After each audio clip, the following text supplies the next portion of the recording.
14 horas con 30 minutos, tiempo de la capital de la República Mexicana. Soy Julio Jiménez y les doy la más cordial bienvenida a su programa Cambiando de Tema, que hacemos desde los estudios del periódico 1+1.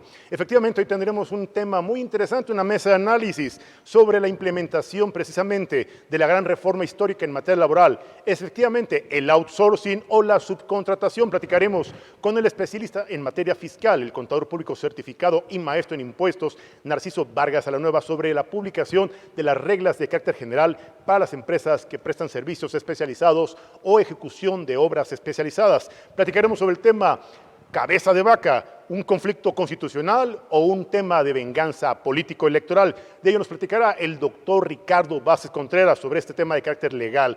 Y en los deportes, nuestro reconocimiento y felicitación a la máquina celeste del Cruz Azul que gana este torneo del fútbol mexicano. Un fuerte abrazo a los amigos de Cruz Azul. Y bueno, efectivamente en temas trascendentales, en temas de gran relevancia nacional e internacional, recuerde que estamos a unos cuantos días de que concluya este proceso electoral 2021. Efectivamente, a unos cuantos días llegará la jornada electoral para que se concluya con esta histórica e inédita jornada intermedia en donde habrá una renovación de titulares estatales, de gobiernos estatales en más de 15 gobernaturas. Y claro, está la renovación de la Cámara de Diputados, sin mencionar que en la capital de la República Mexicana, en la Ciudad de México, habrá renovación de 16 alcaldías y efectivamente de diputados al Congreso de la Ciudad de México y otros congresos a nivel nacional que están renovándose. De ello platicaremos más adelante con nuestros especialistas. Esto es Cambiando de Tema desde el periódico 1+1. Acompáñenos.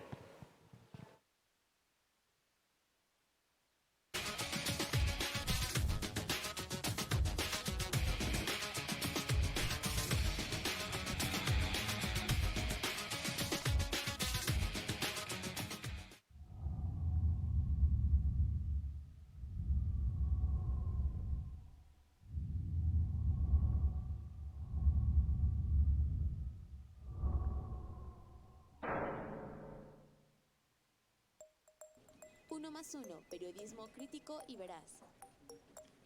Adquiérelo en tu puesto de periódicos, brindándote información día con día. Bueno, pues ya estamos aquí en la mesa precisamente con nuestros especialistas de esta tarde. Tendremos un enlace telefónico con la doctora Silvia Uriega González Plata, precisamente para hablar sobre el tema COVID, consecuencias, daños colaterales, mitos y realidades. Estamos prácticamente a una semana del regreso a clases voluntario semipresencial, las nuevas reglas publicadas por la Secretaría de Educación Pública, así como las condiciones y además los alcances que podrán determinar las autoridades académicas y escolares a nivel nacional para empezar a reactivar la presencia y actividad académica escolar en todos los niveles educativos de nuestro país. Y bueno, pues efectivamente, a 7 días de que se lleven a cabo las elecciones intermedias en nuestro país, esta mañana el presidente de la República, Andrés Manuel López Obrador, hizo un llamado respetuoso a que no se violente el Estado de Derecho, a que se respeten la jornada electoral y no se hagan prácticas como en la década de los 80, se embarazaban urnas, se establecían pues mecanismos para el fraude electoral. Hoy el titular ejecutivo en la mañanera hizo este atento comunicado y un atento exhorto a los electores. Para meternos en sus juegos. Entregar dinero a estas organizaciones es una intromisión a la vida pública de nuestro país. Y México es un país independiente, libre, soberano. No tienen por qué hacerlo. Y desde luego, si actuaran con escrúpulos morales, ¿Sí? Los que reciben estos recursos. Pues aquí están las recomendaciones que hace el licenciado Andrés Manuel López Obrador, presidente constitucional de los Estados Unidos mexicanos, que en esta conferencia matutina hace pues un llamamiento, hace una convocatoria a respetar este proceso electoral. Debo comentarles que a pesar de que la pandemia estamos en un semáforo epidemiológico en amarillo, pues todos los habitantes y aquellos grupos de políticos que están cerrando campañas en el Estado de México se les olvidó. Se les olvidó la sana distancia y ¿qué cree? Que hicieron eventos multitudinarios sin respetar la sana distancia y esto, bueno, obedece más bien a una acción de responsabilidad, pero sobre todo de prevención de contagio masivo. Y bueno, efectivamente tenemos, no sé si tengamos ya listas algunas imágenes para poder compartir con nuestro importante auditorio estos cierres de campaña, pues históricos y además irresponsables en algunos casos porque debemos seguir respetando los protocolos de sana distancia y efectivamente la prevención ante posibles contagios y evitar que, bueno, ya estamos en semáforo amarillo y estamos prácticamente en la antesala del semáforo verde en la capital de la República Mexicana, así como en el Estado de México, es muy importante respetarlo. Recuerden que todos estos fenómenos sociales también son consecuencia de la indiferencia o a veces la irresponsabilidad. Ya tenemos aquí algunas imágenes de estos cierres de campaña multitudinarios en donde no se respetó la sana distancia, como pueden ustedes dar cuenta. Efectivamente, ahí tenemos eventos masivos en donde, bueno, efectivamente no hay un respeto al protocolo de prevención ante cualquier contagio de COVID-19. Y bueno, así podemos encontrarnos pues cierres de campaña allá precisamente en Nuevo León, con Samuel García en el cierre de campaña afuera de esta Arena Monterrey. Cristian Castro también cerró campaña en Campeche a la sombra, claro, de su tío, hoy el líder nacional del Partido Revolucionario Institucional. San Luis Potosí también cerraron campañas en efectos y en actos multitudinarios. Y bueno, efectivamente, Laida Sansores también allá en Campeche, Laida Sansores, que bueno, es un fenómeno político y electoral pues muy extraño porque empezó una campaña con un alto porcentaje de preferencia electoral y sin embargo el cierre de este proceso de campaña fue bastante pues significativa su caída. Sin embargo, el evento masivo, aquí están las imágenes que estamos compartiendo con nuestro amable auditorio. Bueno, no olvidemos allá con Hank Ron en Baja California, este personaje que ha sido tan característico por sus comentarios y a veces por sus aseveraciones sobre las mujeres y que ya ha recibido algunos extrañamientos y sanciones e incluso ha sido prevenido para expresarse de manera respetuosa, sin violentar ni generar violencia política con perspectiva de género. Y bueno, en otros temas, recuerden que estamos en los últimos 7 días de estos comicios electorales. Son estos 3 días cierres determinantes para los candidatos que incluso en la capital de la República Mexicana están aprovechando para hacer cierres muy importantes para convencer a aquellos indecisos o para informar a aquellos que ni siquiera los conocían, que eran sus candidatos a ocupar cargos de elección popular, ya sea el Congreso de la capital o alguna alcaldía o incluso alguna diputación federal.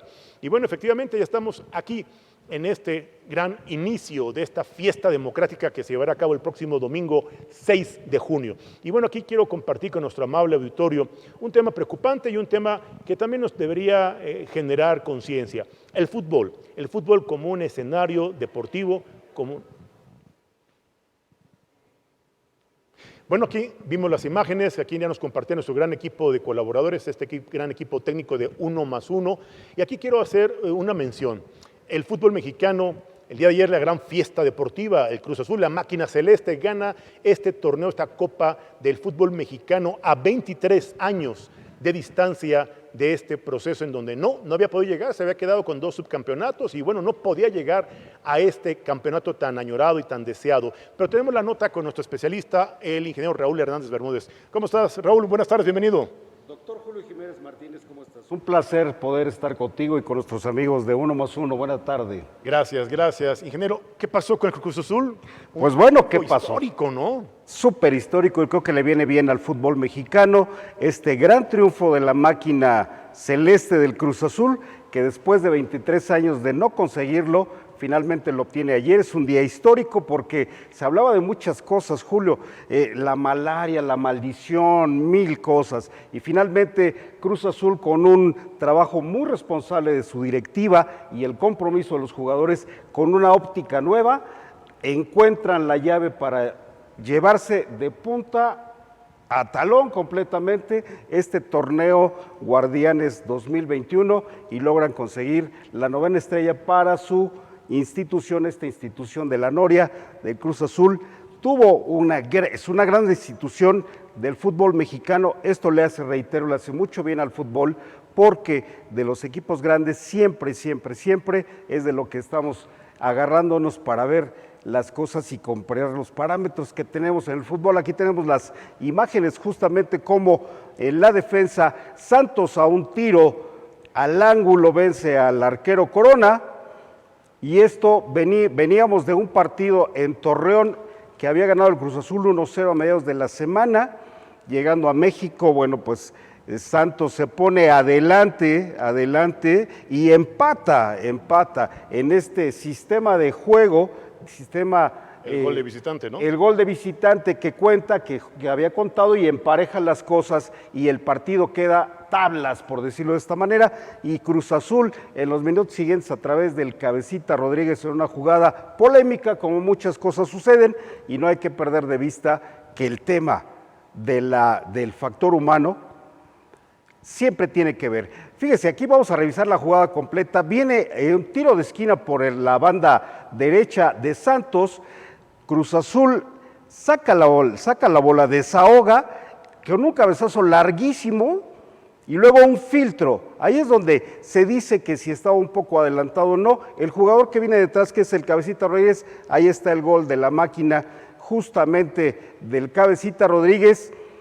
Se dice que si estaba o no estaba. Yo le digo algo, creo que es inobjetable el triunfo del Cruz Azul debido a que se llevó el torneo, hizo un trabajo serio, trajo una directiva nueva. Amigos, Julio, quiero comentarles que al principio del torneo este equipo no tenía directivo, no tenía su directiva, no estaba completa. Ahí tenemos la repetición para nuestros amigos que nos hacen el favor de seguirnos. El gol del Cabecita Rodríguez con el que se decreta el título, el campeonato del Cruz Azul, que sería el 9º título en las vitrinas del Cruz Azul. Una gran demostración de fútbol, una técnica de verdad, un dechado de técnica, cómo machuca la pelota con la pierna derecha hacia poste contrario, venciendo al arquero Acevedo. Esto, le comentábamos un poco el tema y el reflejo de que el fútbol mexicano siempre es un gran crisol de muchas emociones, Julio. En este tema de la pandemia, no dejamos de observar que, bueno, este partido se llevó a cabo en el Estadio Azteca, y el Estadio Azteca registró una entrada de 37,000 aficionados con boleto pagado, algo que es muy importante porque se revisaron todos los protocolos y todas las medidas de protección y de higiene básicas en esta pandemia que estamos aquí, la sana distancia, que bueno, después se rompe un poco porque, pues, al caernos todos en la emoción, caemos en la emoción y bueno, los festejos dicen que acabaron a las 9 de la mañana en el Ángel de la Independencia en México. Creo que es algo muy importante y hay que entender claramente que equipos grandes empiezan a tener estos festejos y estas celebraciones. Creo que no se había hecho en temporadas anteriores, y Cruz Azul al tener este eslogan de equipo grande en México, este equipo que surge en Jaso Hidalgo, por cierto, saludos a nuestros amigos de Hidalgo y también de Oaxaca, donde hay instituciones de Cruz Azul, de fútbol de base, de lo que son las canteras del Cruz Azul. Y es muy importante el entender que los equipos grandes, si llegan a las finales y las ganan, es importantísimo que festejen como festeja Cruz Azul. No por los 23 años, sino porque hizo un torneo maravilloso, un torneo que se lo lleva de punta a cabeza. Solamente tiene un par de trompicones en ese proyecto, en ese trayecto completo, donde Juan Reynoso, este técnico peruano que había sido en 1997 campeón con Cruz Azul, es decir, hace 23 años Juan Reynoso fue campeón precisamente con Cruz Azul como jugador y ahora como técnico. Es increíble, para la anécdota queda eso, y también queda que Álvaro Dávila, que es el nuevo director de Cruz Azul, encapsula muy bien al equipo, se pone a trabajar con Juan Reynoso y con todo su equipo de entrenadores, los médicos, los técnicos, los tácticos, los psicólogos, bueno, hasta los cargamaletas, estos muchachos que nos hacen el favor de hacernos sentir como príncipes en el fútbol. Y Julio, bueno, pues creo que se redondea una temporada grande. Esperemos ahora que conserven esta plantilla y que conserven la ideología para seguir adelante y un triunfo más. Aquí tenemos la repetición, el Cabecita Rodríguez Un golazo, sin lugar a dudas, Raúl. Efectivamente, creo que vale la pena reflexionar que el fútbol no se queda en el triunfo, no se queda en la cancha, no se queda en el estadio, no se queda en el balón, no se queda en los jugadores. El fútbol es parte de una industria, es parte de un sector muy importante para la economía, muy importante para nuestro país, muy importante para las próximas generaciones, pero también el tema COVID ha impactado a grandes figuras del deporte mexicano. Así es. Vale la pena compartir con nuestro importante auditorio que el COVID sí afectó a nivel internacional a grandes jugadores, a grandes deportistas, no solo el fútbol, de grandes y de diversas disciplinas deportivas. Aquí me gustaría compartir contigo y con nuestro importante auditorio y con nuestros invitados de esta tarde un comentario, un análisis, una opinión precisamente de una experta en materia de COVID.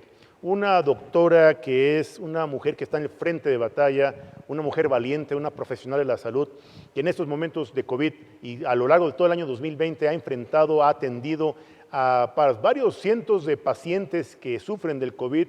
En carne propia puedo decir que es una enfermedad que sí mata, es una enfermedad que verdaderamente cobra y ha cobrado muchas vidas y que gracias a estos expertos de la salud, pues estamos precisamente atendiéndolos de manera oportuna. No sé si ya tengamos enlace telefónico con la doctora Silvia Uriega González Plata, que efectivamente es jefa de hospitalización allá en el Hospital General de México, allá en este emblemático y prestigiado Hospital General de México, la doctora Silvia Uriega González Plata. No sé si la tengamos en el enlace telefónico, sin embargo ya estamos por aquí con algunas imágenes de la doctora Silvia Uriega González Plata, que nos va a platicar precisamente sobre estos mitos, realidades, los daños colaterales del COVID-19, cómo ha impactado en nuestro país. Doctora, ¿cómo está usted? Muy buenas tardes.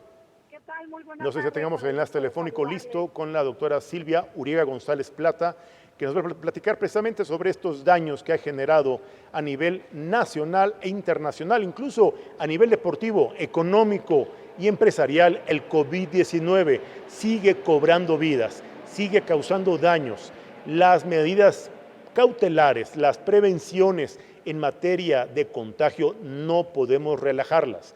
Vale la pena aclarar, amable auditorio, en el momento en el que se decrete el semáforo en verde, esto no quiere decir que hemos erradicado la pandemia, no se ha acabado con esta enfermedad. Estamos en proceso franco de vacunación y no sé si ya tengamos lista a la doctora Silvia Uriega González Plata, ya que este tema de las comunicaciones no tienen pues palabra. Y bueno, yo quisiera antes de empezar con la entrevista con la doctora, quisiera preguntarle a nuestro especialista en materia fiscal y contable, al contador público y maestro en impuestos. Ya está por aquí la doctora. Tenemos en la línea telefónica a la doctora Silvia Uriega González Plata. ¿Cómo está, doctora? Muy buenas tardes. Gracias por tomar nuestra llamada.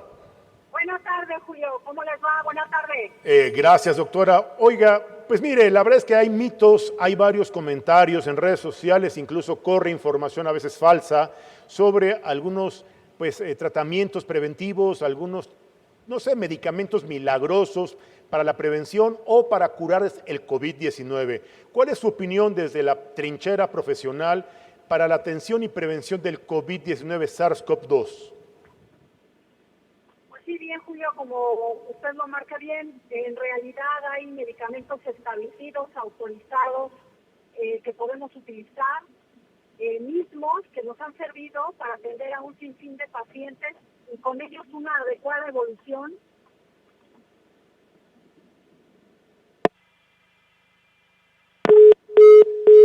¿Qué les dije, amable auditorio? Las telecomunicaciones no tienen palabra. Vamos a procurar restablecer la comunicación con nuestra invitada vía telefónica, que se encuentra precisamente trabajando en el frente de batalla, atendiendo a esta unidad, es jefe de hospitalización pediátrica del Hospital General de México. Una profesional de la salud que está precisamente arriesgando su vida, por salvar la vida de muchas personas que no cuidan la suya, que no cuidaron su sana distancia, que no utilizaron las medidas de prevención para evitar un contagio, que no cuidan su vida ni la de su entorno. Recuerden que hay grupos vulnerables, personas que sufren o padecen enfermedades crónico-degenerativas. Incluso, aquí la pregunta que me va a permitir que le formule la doctora será, estamos en la antesala del regreso a clases, ¿habrá riesgo para los niños? ¿Habrá riesgo para los maestros que ya están vacunados efectivamente o en proceso prácticamente de vacunación, para el personal administrativo e incluso para el personal de servicio y mantenimiento? Ya está en la línea telefónica. Gracias, doctora Silvia Uriega. Perdón, ya ve cómo es este tema de las telecomunicaciones. Muchas gracias por tomar nuestra llamada. Buenas tardes, ¿cómo está usted? Aquí estoy. Buenas tardes, Julio. Buenas tardes, a sus órdenes. Silvia Uriega, muy buenas tardes, doctora. Vamos a procurar que tengamos ya restablecida la línea telefónica con la doctora. No sé si me escucha, doctora. Buenas tardes. Buenas tardes, Julio. Adelante, doctora, le escuchamos con su amable respuesta sobre el tema que le formulábamos hace un momento. Sí, definitivamente, como bien lo dicen ustedes, creo un poco apresurado adelantar el regreso a clases presenciales, sobre todo porque justamente estamos en descenso. Efectivamente, los casos han ido en descenso, pero todavía hay contagios importantes y considero que podemos establecer un programa híbrido muy lento en el próximo ciclo escolar para que los niños no tengan esa situación de ser portadores o sintomáticos y desafortunadamente sigan los contagios dándose al alza. Y por supuesto, en relación a lo que me preguntaba de todos estos productos, pues hemos ya establecido protocolos específicos de tratamiento que, de acuerdo a la situación de cada paciente y de manera individualizada, se pueden utilizar siempre y cuando estén establecidos y autorizados por instituciones que así lo avalan. Pasión de padres de familia, pues obviamente si los niños estarían en riesgo de contagio, en una exposición, si están asistiendo en esta modalidad híbrida semipresencial a los centros escolares, doctora, ¿estarían en riesgo los niños, el personal administrativo, el personal de mantenimiento, que ellos en su mayoría sí toman transporte público y están en contacto con áreas comunes donde, bueno, miles de personas toman, por ejemplo, el sistema de transporte colectivo metro? ¿Estaríamos poniendo en riesgo a los niños, doctora, o habrá una prevención cumpliendo con los protocolos de sana distancia y, claro, los protocolos de limpieza, doctora? Definitivamente las escuelas van a cumplir con todo lo establecido en relación a las medidas de seguridad. Eso es un hecho. Pero eso no quiere decir o quita el riesgo de que los alumnos sean grandes portadores, porque vienen de diferentes sitios, de diferentes lugares, en donde muy probablemente no todos estén todavía vacunados, haya casos de COVID, portadores asintomáticos, y eso puede en un momento dado, sin la sana distancia, porque obviamente a los niños es muy complicado pedirles que tengan sana distancia, que mantengan el cubreboca por tantas horas, que atiendan indicaciones con todas estas medidas que cuestan trabajo. ¿Están en riesgo? Considero que sí. Y esto desafortunadamente lo vamos a ver las 2-3 primeras semanas, cómo se repunta o no con el regreso a clases. Doctora, en este escenario donde están pues todavía el proceso de vacunación, pues ya va a empezar la próxima semana, ya en el mes de junio, pues el proceso de vacunación para personas de 40 a 49 años. ¿Estaríamos en condiciones de regresar a las aulas para aquellas personas que son incluso grupos vulnerables, que sufren enfermedades crónico-degenerativas o que sufren de algún padecimiento que pueda ponerlos en estado de vulnerabilidad ante el posible contagio de COVID-19 para el regreso a clases? ¿Sería un escenario de riesgo para ellos, doctora? Considero que no estamos todavía listos para. Sería muy importante que si estas vacunas ya se les está dando la celeridad un poco más incrementada, podemos esperar un mes más para que los chicos en agosto puedan ahora sí entrar y tener, si no a toda la población vacunada, a la mayor parte de la población, y sobre todo, como bien lo dice usted, edades de 40 a 50 años, que es lo que van a vacunar ahorita, pero todavía queda una gran población de menores de 40 años, en donde tanto personal administrativo, el profesorado y toda la gente que trabaja en las escuelas tiene riesgo de contaminarse y de contraer COVID aún.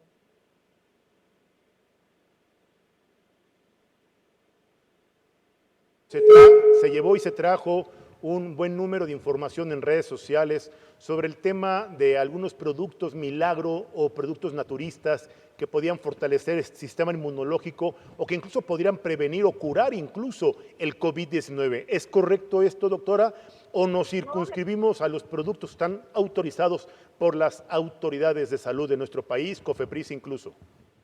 Definitivamente hay que acatar las instrucciones que nos da las instituciones que regularizan todos estos medicamentos, que los autorizan. Los productos milagro hoy por hoy no tienen ninguna evidencia científica. Correr el riesgo de las complicaciones que cada organismo pueda generar es importante y desafortunadamente existe. Y sí, se le han atribuido a muchos productos milagros la cura de esta enfermedad, que no es así. Hay que utilizar todo lo que se recomienda y que está avalado, como bien lo dice usted, por la Secretaría de Salud. Y por supuesto, una de las mejores recomendaciones es que los pacientes coman bien, traten de dormir bien, hagan algún tipo de actividad física para poder tener un sistema inmunológico fortalecido y que el día a día lo pueda uno sacar avante más fácilmente. Obviamente, con las cuestiones de cada organismo, si son diabéticos, hipertensos, etcétera, no dejar de tomar todos sus medicamentos. Los niños no son una población extra o aparte, también ellos cursan con patologías, hay sobrepeso, hay obesidad, entonces acudir a sus lugares de centros de salud, sus médicos institucionales, privados, para que fortalezcan de esta manera las medidas preventivas y puedan el regreso a clases hacerlo de una manera exitosa. Ahora no sabe cómo le agradezco su opinión, su comentario, su valioso tiempo y su participación en este espacio. Estaremos molestándola en próxima fecha para efectos de la entrevista sobre el tema de seguimiento en materia de COVID y la prevención. Ya espero que estemos próxima semana en semáforo verde y el regreso prácticamente a las actividades productivas y presenciales a nivel nacional. Muchas gracias, doctora Silvia Uriega González Plata. Muchas gracias. Buenas tardes, gracias, hasta luego. Bueno, amigos, pues ya platicamos con la doctora Silvia Uriega González Plata, jefe de hospitalización pediátrica del Hospital General de México. Y bueno, yo quiero aprovechar esta oportunidad, como yo comentaba hace un momento, la presencia del especialista en temas fiscales y contables, el contador público certificado y maestro en impuestos, nuestro amigo el contador Narciso Vargas Salanueva, que hoy nos acompaña y nos va a platicar sobre el tema de esta importante publicación, consecuencia de la reforma del pasado 24 de abril en relación a la famosa subcontratación. Sí, efectivamente, el outsourcing, que hoy ha cambiado esta modalidad de contratación de servicios especializados o ejecución de obras especializadas. Consecuencia de esta reforma nos platicará hoy precisamente el contador público Narciso Vargas. Contador, muy buenas tardes, bienvenido. Buenas tardes, doctor Julio. Agradecido por la invitación, por el espacio. Buenas tardes aquí a mis compañeros en la mesa. Sí, lo mencionaste muy bien, es una reforma de alto calado. Ya platicamos en algún momento en otro foro que esta reforma viene acompañada de un cambio en diferentes leyes. Sí. Con esto le dan una fuerza y un sustento increíble, y habría que ver que inclusive la Unidad de Inteligencia Financiera hizo una publicación también donde cambió ciertas reglas, y uno de los campos nuevos en los formatos que exprofeso son para enviar información, trae datos del llamado outsourcing. Esto es importante, ¿por qué? Porque este punto no venía reformando ninguna ley en materia de prevención de lavado de dinero, pero la UIF sí lo toma y dice: necesito el dato de tus trabajadores. Efectivamente. Entonces, bueno, ahí nos damos cuenta que el asunto va más allá de un tema laboral. Derivado en efecto de esta publicación en el mes de abril, donde a la autoridad se le dieron 30 días para publicar las reglas para efecto de poder tramitar este famoso registro de contratistas, vamos a decirlo así, certificadas, avaladas por el gobierno, pues emiten las reglas a la madrugada del día que se vencía el plazo, el 24 de mayo. El 24 de mayo, claro. Amanecemos ya con la publicación en el Diario Oficial, que la suscribe la titular de la Secretaría de Trabajo. Muy bien. Interesante leerla porque es una serie de reglas que viene dividida en 5 capítulos, muy pequeña, consta de 4 hojas aproximadamente. El primer capítulo habla de disposiciones generales y hace una remembranza de todo lo que motiva esta reglamentación. Pero déjame hacer comentarios sobre puntos muy específicos. Por favor. A mí me llamó mucho la atención que, aunque viene el procedimiento para registrarse y los requisitos y demás, también se menciona que la autoridad va a poder solicitar información adicional a la que ya viene en el listado. Estoy de acuerdo. Entonces, aquí estamos viendo algo que ya se salió completamente de la legislación, porque las reglas las emite para empezar la Secretaría de Trabajo a través de su titular, Claro. pero la unidad de empleo digno es la que va a requerir información adicional. Así es. Y si no atiendo a ese requerimiento, pueden dar por desechada mi solicitud, o ya que lo tenga en un futuro, hablemos de las que ya están, cuando querramos renovar o en el camino, nos pueden suspender el registro por no atender información adicional. Esto a mí me parece muy importante. Ahora, dentro de los requisitos que nos solicitan, vienen datos como la geolocalización, por ejemplo, ¿sí? Aparte de que me están pidiendo... Que confiese mis vida, pecados y milagros. No, bueno, mira, ya vimos que la reforma trae sanciones Así es. pecuniarias muy fuertes. Más de 4 millones, ¿no? Solamente Calificada en en prevención UMAS. del lavado de dinero las habíamos visto, ahora la Defraudación fiscal. Secretaría del Trabajo va a tener un brazo muy fuerte Claro. con las sanciones más altas que hayamos visto. Pero además, en las reglas de carácter general para efecto de este padrón, también nos piden datos tan sensibles como la geolocalización, ¿sí? Necesito Caray. tu acta constitutiva, necesito tu domicilio, necesito que me mandes el INE del apoderado legal si eres una persona moral Así es. y que me mandes el domicilio del mismo, que me des un correo electrónico, un teléfono celular y un teléfono fijo para tener contacto contigo siempre. Caray. Se habilita para este efecto una plataforma que nos dice que la va a administrar la Secretaría del Trabajo, pero nunca nos dicen quién la va a salvaguardar. Ahí está la protección. Es un tema. La ciberseguridad.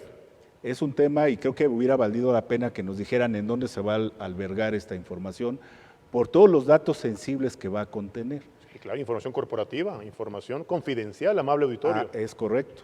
Entonces es un tema muy delicado. Les decía yo, todos los requisitos que nos piden, viene el proceso, se habilita esta plataforma tecnológica para albergar los trámites y nos van a pedir que todo se haga en línea.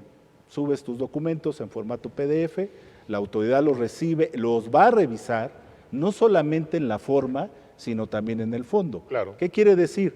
Que en la forma se van a cerciorar de que el documento sea legible, que los datos sean adecuados, y en el fondo, pues van a investigar que efectivamente sea la persona que dice ser la que está haciendo el trámite. Un requisito que viene no solamente en la reforma a la Ley Federal del Trabajo, sino aquí en las reglas se recalca, se subraya, es tienes que demostrar que estás con todas las instituciones fiscalizadoras en orden, en regla. Es decir, con el SAT, con el IMSS, con el Infonavit. No tienes que tener adeudos, no tienes que tener sanciones, nada. Si tú cumplimentas con todo eso, tu información se va a recibir, me van a generar un folio para que yo le pueda dar seguimiento a este trámite, Claro. y la autoridad tendrá 20 días para decirme si me otorga el registro o no. Si dentro de ese plazo, o bueno, mejor dicho, si pasado el plazo no recibo respuesta en la misma plataforma, así lo dice el decreto, si no lo recibo, tengo 3 días Así es. para yo tocarle la puerta y decirle qué pasa con mi trámite. Si esos 3 días tampoco recibo información, entonces aplicará lo que podríamos llamar una afirmativa Afirmativa ficta ficta. Así y es. automáticamente tendré mi registro. Registro, que vale la pena decirlo, dura 3 años. 3 años. 3 años. ¿Sí? Caray. Tiene fecha de caducidad. Varga. ¿Sí? Pero también va a ser revisado e inspeccionado durante esos 3 años, es decir, lo puedo perder. Entonces hay que tener mucho cuidado porque las inspecciones de la Secretaría van a estar al día, ¿sí? Ahora, 3 años me dura el registro, que también voy a comentar. El registro es por empresa, entiéndase persona moral o persona física, pero además cada actividad que yo vaya a registrar va a ser sujeta de un folio. Es decir, yo puedo dar de alta mi entidad económica con 2, 3, 4 actividades o solo una. y a cada una de ellas le van a entregar un folio y el registro sí va a ser único. Así Este registro es obligación plasmarlo en los contratos. Y hay sanciones, como ya lo mencionamos, para todas aquellas empresas, entidades económicas que lleven a cabo contratos con empresas que no tengan este registro, sanción de hasta 4,5 millones Así es. de pesos, ¿no? Ahora, ¿qué va a pasar cuando el plazo de los 3 años esté llegando a su término? Tendré 3 meses antes de que termine para yo renovar mi registro. Entonces, como vemos, las reglas sí vienen acompañando al texto de ley, Claro. en todos los sentidos, pero desde mi perspectiva, creo que también dejaron ahí a la puerta abierta para pedirnos más cosas de lo que la misma ley ya mandata. Así es. Entonces hay que tener mucho cuidado ahí, doctor, porque este punto es importante. ¿Sabes quién va a pedirnos esta información adicional? La unidad de empleo digno. Ajá, la unidad de empleo digno. O sea, ni siquiera la Secretaría. Caray. Entonces, creo que es un tema importante que habría que atender. Hay que empezar a tramitar registros, como ya lo mencionamos en su momento, y lo he platicado aquí mucho con el doctor, eso es una reforma en materia laboral. Les aplica a todos aquellos que son patrones, que están en una materia laboral. Claro. Pero hay que tener cuidado con todos aquellos que realizan servicios profesionales de manera independiente, que ellos están a la luz del Código Civil, incluyendo a las sociedades civiles, porque ahí entran despachos de contadores, abogados, arquitectos, diseñadores, que no están a la luz de esta Contratación laboral. Es correcto. Entonces, a ellos de entrada no les aplica, salvo en casos muy excepcionales, habría que revisar, pudiera darse el caso, pero de entrada no. Es mi comentario con respecto a las reglas, doctor. Pues, amable auditorio, aquí está la opinión, la voz autorizada de un experto, de un especialista en materia fiscal. El tema es muy amplio, el tema es muy complejo, el tema no se agota en una sola participación. Yo quisiera aprovechar para pedirle al contador público certificado y maestro en impuestos, a nuestro amigo Narciso Vargas Salanueva, para que si en próxima fecha su tiempo y su agenda se lo permite, porque sé que además usted es un hombre muy ocupado en el sector empresarial y profesional, nos pudiera dar continuidad o recomendar nosotros especialistas sobre el tema, hablar incluso las implicaciones jurídicas en materia de seguridad social, en materia de Infonavit, en materia fiscal.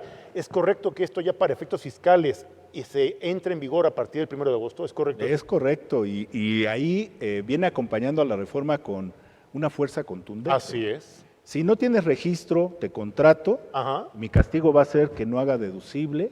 Ni impuesto de la renta, ni acredita el IVA. Ni acredita el IVA. Bueno, pues amable auditorio, ahí tenemos ya una preocupación.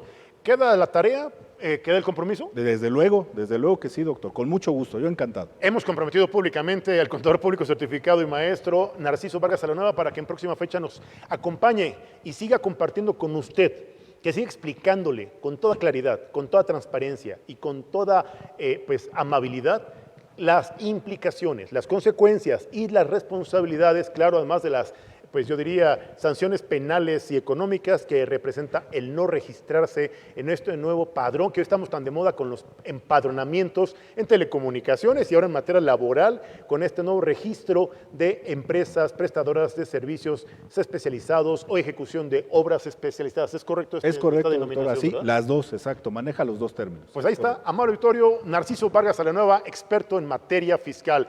Vamos a un pequeño corte. Quiero compartir con ustedes un tema preocupante a nivel constitucional, a nivel nacional. Se ha vuelto incluso un tema de discusión en la mañanera con el presidente López Obrador. Estas acusaciones, imputaciones, señalamientos, denuncias en contra del gobernador de Tamaulipas. Sí, efectivamente, Francisco Javier García Cabeza de Vaca, en el ojo del huracán, en el escenario constitucional o en el contexto político electoral. ¿Venganza? ¿Persecución política?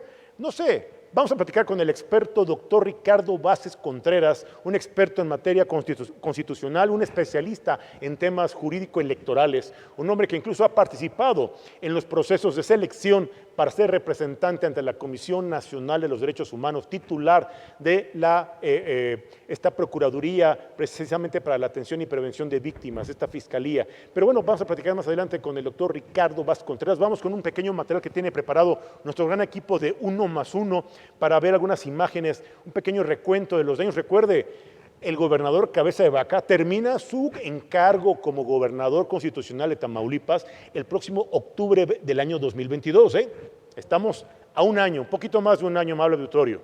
Pero efectivamente, las investigaciones de la Unidad de Inteligencia Financiera del SAT ha hecho denuncias en coordinación precisamente con la Fiscalía General de la República. Yo quisiera preguntarle una vez y agradecerle al doctor Ricardo Vázquez Contreras, ¿cuál es su opinión con respecto a esta denuncia, a este conflicto que se dio desde la trinchera legislativa y ya en el escenario constitucional, jurídico constitucional? Hay un amparo por ahí que está protegiendo en este momento contra cualquier posible orden de aprehensión al gobernador de Tamaulipas. ¿Cuál es su opinión, doctor? Bienvenido, buenas tardes. Muy buenas tardes, doctor Julio Jiménez Martínez, por la invitación. Agradezco también al panel, al maestro Narciso, al ingeniero Raúl, por estar acompañándonos en este día. Fíjese usted que, en primer lugar, lo que tenemos que verificar es que nuestra Constitución no es una Constitución legal, es una Constitución política. Cuando la política entra a escenario, la ley queda en segundo o tercer término, porque así se encuentra establecido. También tenemos que verificar que el artículo 108, título cuarto constitucional, establece precisamente las prerrogativas que van a ser atacadas a través del juicio de procedencia o juicio político. De tal manera que considero, en definitiva, que el todavía gobernador, pero ya sin fuero, sigue a la cabeza del gobierno de Tamaulipas, pero puede ser detenido en cualquier momento. Esto es así porque en nuestra Constitución, desde el artículo 23, se establece que nadie puede ser juzgado dos veces por la misma causa. Él ya fue en este momento objeto de un juicio de desafuero ante la Cámara de Diputados, ¿es correcto? Ya hubo lugar a una declaración de procedencia. Así es. Al haber esta declaración de procedencia, resultaría inconcluso que se dejara a un estado de la Federación, al estado de Tamaulipas, revisar y verificar lo que hizo el Congreso General de los Estados Unidos Mexicanos. Esto, en definitiva, está establecido en el artículo 40 constitucional, que establece que las entidades federativas, en todo caso, no pueden contravenir bajo ninguna circunstancia el Pacto Federal o la Constitución Política de los Estados Unidos Mexicanos. Por tales motivos, estimo que es correcta la declaración del juicio de procedencia, es correcta la notificación que se le hizo al Congreso de Tamaulipas y es incorrecto lo que hicieron en el Congreso de Tamaulipas. Ahí viene la controversia. La notificación era para el efecto de que actuaran conforme a derecho. ¿Qué quiere decir esto? Que una vez notificados de que el Congreso General de los Estados Unidos Mexicanos había retirado la inmunidad procesal del todavía gobernador, se tenía que nombrar un gobernador sustituto. ¿Por qué? Porque en cualquier momento puede ser detenido el actual gobernador y lo establece perfectamente el último párrafo del artículo 111 de la Constitución, que dice que el efecto de la declaración de que ha lugar a proceder contra el inculpado será separarlo de su encargo. Por lo tanto, no hay interpretación posible que determine que sigue siendo gobernador con fuero. Es decir, ya no tiene fuero y puede ser, en definitiva, capturado en el momento que la Fiscalía General de la República así lo determine. Si no lo ha hecho, es por una razón, son tiempos electorales. Entonces, en nuestra hipótesis, amable auditorio, es un escenario de una revancha político-electoral o una verdadera investigación de carácter institucional, jurídico-institucional. Aquí la pregunta sería, ¿realmente la opinión, el análisis o la interpretación que hace en el artículo 111, fracción quinta, el ministro Juan Luis González Alcántara Carrancá, cuando resuelve esta acción de inconstitucionalidad que promoviera el Congreso de Tamaulipas en contra de esta resolución que le notificaba el Congreso, la Cámara de Diputados, y que además desechara de plano porque ya no había materia, y que sin embargo él entró a hacer una aclaración? Aquí me gustaría preguntarle al doctor Ricardo Vázquez Contreras, ¿cuál es su opinión con respecto a esta mención que hace el ministro Alcántara Carrancá en relación a que el señor gobernador de Tamaulipas conservaba su fuero en términos del artículo 111, fracción quinta? Yo considero que es equivocado, que es erróneo. Considero que cuando se desecha, en definitiva, esta circunstancia, no se debe de entrar al estudio de fondo. Simplemente se desecha por no haber materia, pero no se llega al nivel incluso de decir que conserva su fuero, porque entonces el ministro inobservó lo que a continuación les voy a leer del artículo 111. No es algo que yo le esté en este momento inventando o que quiera yo modificarlo. Es la versión íntegra, la que está vigente en este momento, y dice: la declaración de procedencia será para el efecto de que se comunique a las legislaturas locales para que en ejercicio de sus atribuciones procedan como corresponda. Posteriormente dice: las declaraciones y resoluciones de la Cámara de Diputados y Senadores son inatacables. Y finalmente dice: el efecto de la declaración de que ha lugar a proceder contra el inculpado será separarlo de su encargo en tanto esté sujeto a proceso penal. Si culmina en sentencia absolutoria, el inculpado podrá reasumir la función. Si la sentencia fuese condenatoria, entonces no. De tal manera que no hay lugar a interpretación. Por eso desecharon de plano la controversia Por eso está constitucional. desechado de plano. Lo que yo considero que fue incorrecto es haber entrado a analizar el fondo cuando solamente estábamos hablando de la forma. A ver, amable auditorio, es importante hacer una aclaración. Han hecho comentarios el presidente de la Junta de Coordinación Política y presidente, líder del Senado de la República, Ricardo Monreal, en relación a una posible negociación política, porque en términos del artículo 76, el Senado de la República podría solicitar la desaparición de poderes. ¿Esto podría ser cierto? En términos del artículo 76, ¿podrían solicitar la declaratoria de desaparición de poderes? Es cierto, así lo establece el numeral romano quinto del artículo 76 constitucional, y dice que puede ser por la declaración de desaparición de los poderes, o para nombrar gobernador sustituto. Evidentemente, a una terna que proponga el presidente de los Estados Unidos mexicanos. ¿Se actualizan algunos requisitos que contemple la fracción quinta del 76? ¿Algún acto en contra del pacto federal, en contra del gobierno federal? ¿Algún acto de desaparición de poderes? ¿Algún acto de ausencia incluso del gobierno o algún levantamiento armado? ¿Se actualiza alguno de los requisitos de la fracción quinta del artículo 76? Desde mi perspectiva, sí, porque el Congreso del Estado de Tamaulipas, así como el gobernador, están contraviniendo lo que el Congreso General de los Estados Unidos Mexicanos ha determinado precisamente, y es importante señalar que si no han hecho esta declaración de desaparición de poderes, porque estamos hablando de dos, claro, es posible y factible que después de las elecciones se proceda conforme a lo que indica expresamente el título constitucional en el artículo 76, numeral romano quinto. Hay ya incluso acciones por ahí que ya están maquinando desde la trinchera política de diputados de Morena para proceder en contra del Congreso de Tamaulipas, precisamente por haber mantenido en el poder al gobernador Francisco García Cabeza de Vaca. Al día de hoy, Francisco Javier García Cabeza de Vaca goza de un amparo y protección de la justicia federal con una medida cautelar provisional, con una suspensión provisional. ¿Este amparo para qué efectos es? Para que no lo puedan aprender, ¿es correcto? No, en realidad este es un error tradicional que cometen algunos medios de comunicación y algunos opinólogos. El artículo 126 de la Ley de Amparo establece precisamente la procedencia de la suspensión provisional, pero cuando se trata de delitos de los que acabamos de ver, que son delitos graves, delitos que van en contra de la hacienda pública, que son delitos de corrupción, no procede la suspensión en contra de ellos. Claro. Por lo tanto, el amparo, suspensión provisional, léase suspensión provisional, está en el entendido que no puede ser detenido por delitos que no sean graves, excluyendo, por supuesto, los que contengan prisión preventiva oficiosa, de los que se encarga precisamente el artículo 19 constitucional, entre los cuales se encuentran los delitos fiscales y conexos. Defraudación fiscal y efectivamente operaciones con recursos de procedencia ilícita. Entiéndase, lavado de dinero. Aquí está la aclaración, aquí está el punto de vista del doctor Ricardo Vázquez Contreras en relación a este tema en Tamaulipas. Doctor, ¿cuál es su opinión con este escándalo mediático en redes sociales de la semana pasada en donde el líder de Morena denunciaba un acto de intimidación, un cerrón de vehículos con gentes con armas de grueso calibre que estaban amenazando, poniendo en riesgo su vida. ¿Cuál es su opinión con respecto a este escándalo mediático en redes sociales?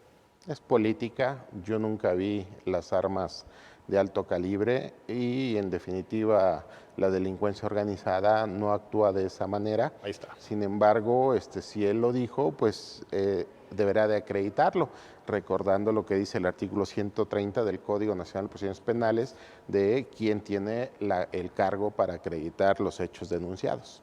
Pues aquí está, amable auditorio, la aclaración clara, contundente, asertiva y oportuna de una voz autorizada, el doctor Ricardo Vázquez Contreras. Aquí está la opinión también de un experto en materia fiscal y contable, el contador público certificado Narciso Vargas Salanueva, que están aclarando temas que hoy generan especulación en redes sociales, aclarando temas que hoy generan incertidumbre en el ámbito institucional y gubernamental.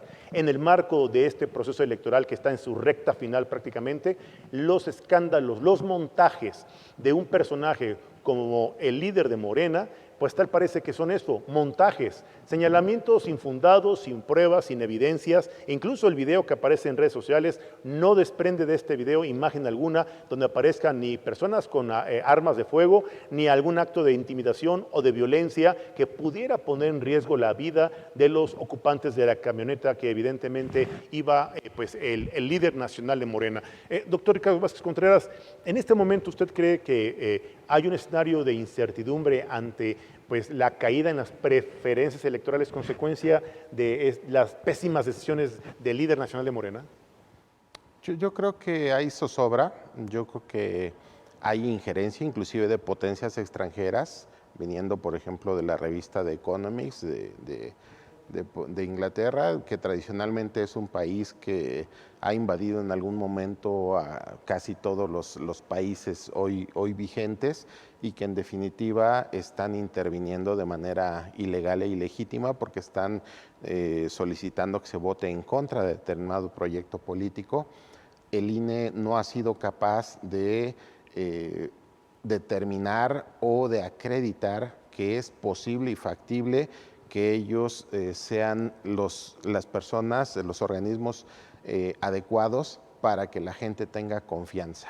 El problema de la confianza no se ha generado desde las instituciones, de ninguno de los órganos del poder, y por lo tanto es visible lo siguiente. En México tenemos dos tipos de derecho.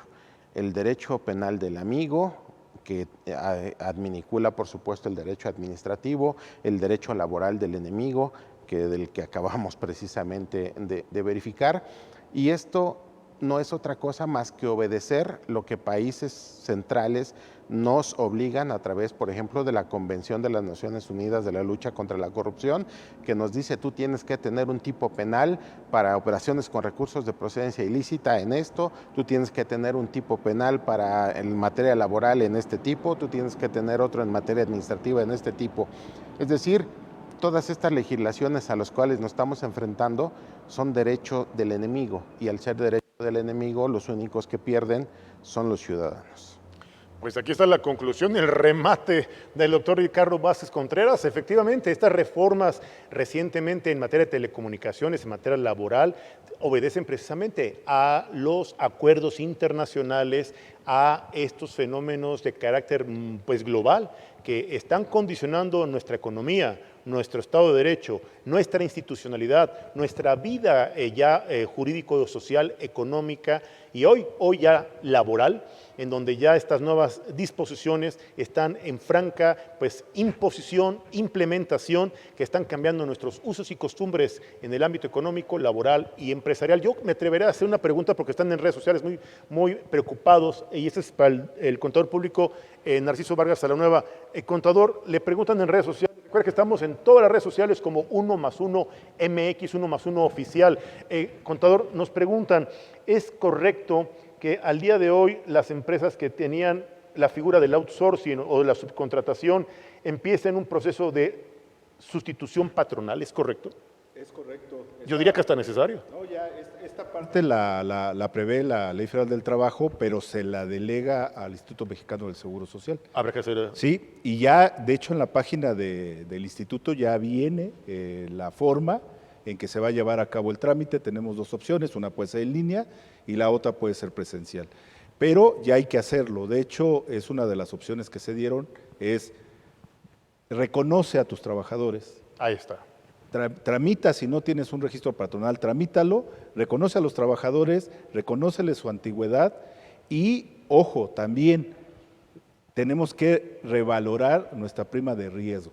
¿Por qué?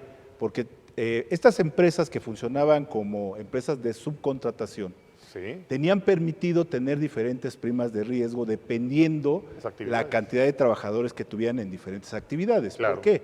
Porque yo pudiera prestarle a una empresa trabajadores de oficina nada más, pero también pudiera ser que tuviera trabajadores de la construcción, para irme a los extremos. Claro. Yo podía tener los dos registros patronales y estar pagando cuotas en función de ello. Así es. Ahora que yo, estoy hablando de la empresa que va a tomar la figura de patrón, Claro. patrón sustituto, pero ya voy a ser el patrón, debo de ponderar mi prima de riesgo. Caray. Y seguramente esto va a hacer que eleve mi pago en materia de prima de riesgo de trabajo. O sea que, a ver, esta implementación sí viene a generar no solo nuevas obligaciones en materia administrativa y laboral, sino además aumenta las cargas y aumenta las condiciones de gasto para los patrones. ¿Es correcto, Es correcto, contador? es correcto. Desde el simple hecho, y hablemos de aquellas empresas que estaban usando de manera equivocada la subcontratación. Y cuando Claro. digo equivocada me refiero a que sí el objetivo era bajar el pago de utilidades, bajar el pago de cuotas obrero patronales, a esas me refiero. Cuando ellos tengan que hacer esta acción de reconocer al trabajador, inmediatamente la carga social se les va a ir a 35-40% más de lo que estaban pagando. Bueno, aquí la preocupación es mucha. Yo quiero reiterar la invitación y pedirle al contador público Narciso Vargas Salanueva y a su gran equipo de colaboradores y especialistas que lo apoyan en este escenario de atención a empresarios. Y quiero entender que se abre una puerta muy importante para trabajo a abogados, a especialistas en materia laboral, en materia fiscal, contadores, administradores, para poner en regla y actualizar a las empresas, que además son miles de empresas a nivel nacional, que impactaría a nivel macro, pequeño, mediano y microempresarios. Aquí nadie se salva, ¿es correcto, contador? Es correcto, porque hay que recordar que el origen de esta figura, que viene, para variar, de nuestros vecinos del norte, Claro. que inició ya por los años 60, era la tercerización. ¿Qué quiere decir? Una alianza estratégica con alguien que me brinde un servicio donde yo no soy especialista. Ahí está la aclaración. Necesito mantenimiento, necesito seguridad, necesito limpieza, por ejemplo. ¿Y qué hago entonces? Pues busco a un proveedor, yo le llamo a un socio estratégico, para poder llevar a cabo estos trabajos y tener esa infraestructura que yo no tengo. Ahora, esa es una parte. La otra parte es, de repente imagínate, me gano un contrato del tamaño impresionante que no puedo atender. Claro. Pues obviamente empiezo a buscar a los amigos, a los socios, Así es. hago alianza con ellos.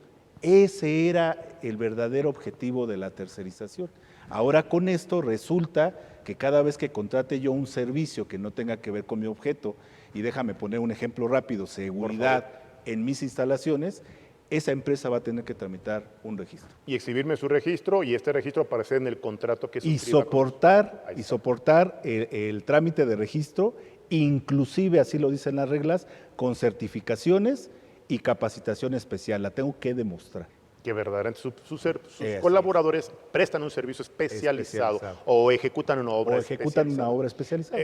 Yo quiero aprovechar para agradecerle al contador público y maestro en impuestos, Narciso Vargas Salanueva, su valiosa participación, sus comentarios, sus respuestas, y reiterar la invitación para que en próxima fecha nos acompañe. No, claro, claro. Y nada más déjame puntualizar algo. Por favor. Por aquello de dejar Adelante, las cosas adelante. claras. Mi maestría es en Derecho Fiscal. Ahí estamos. Maestro en Derecho Fiscal.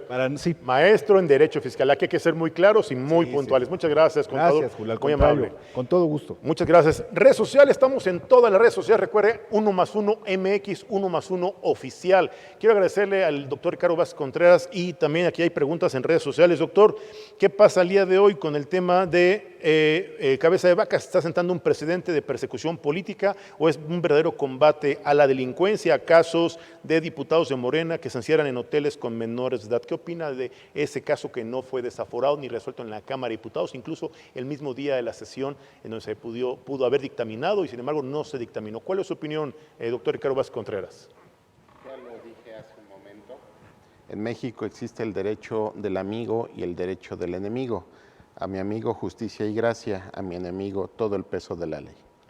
Amable auditorio, ahí está la claridad, están los intereses políticos por encima del el escenario constitucional, el Estado de Derecho, la circunstancia más de un liderazgo mezquino de un líder de Morena que no sabe, que no entiende los verdaderos intereses de un partido que tiene la convicción de transformar a este país y sin embargo se la pasa haciendo montajes sin elementos de prueba, se la pasa haciendo señalamientos en redes sociales sin evidencias claras que acrediten los hechos o manifestaciones que denunció en estas redes sociales este líder nacional de Morena, que solo sirven para ampliar o para alimentar el descontento o la decepción o la frustración de un porcentaje muy importante de nuestro país que confiaba, que confió y que hoy se siente traicionado por este líder nacional de Morena, que además, quiero decirles, esto afecta de manera directa al presidente López Obrador. Esto afecta de manera directa al proyecto de la Cuarta Transformación. Esto daña